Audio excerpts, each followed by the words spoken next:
There's no such thing as a good or bad memory. There is no such thing as a good or bad memory. There's just a trained memory and an untrained memory. Does that make sense? Now, here's the thing. I grew up with these learning challenges. I had all these difficulties all through school, all through elementary, middle school, junior high, high school. I had all of these challenges. At the age of 9, I remember a teacher looking at me thinking I wasn't either smart enough to understand what she was saying or wasn't paying attention. She was talking to another adult, and she said, "That's the boy with the broken brain." And I was like, at 9 years old, right? And so those kind of identity issues, those beliefs, does that make a difference? Yes, right? And a lot of people believe that they can't do certain things. They could just never remember names. So I could teach them a strategy, but if the belief is not changed, what happens? It's not, because it becomes self-fulfilling. I remember running a marathon, and preparing for it, I read a chapter of one of the books, and it was on the psychology of running a marathon, right? The mental part.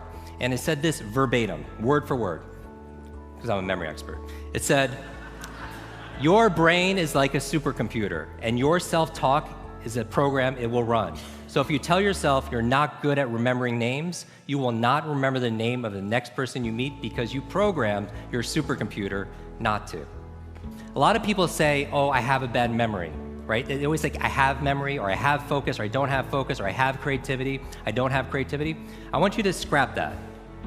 Creativity is not something you have, it's something you do. Focus is not something you have, focus is something you do. Energy is not something you have or don't have, it's something you do. Memory is not something you have, it's something you do.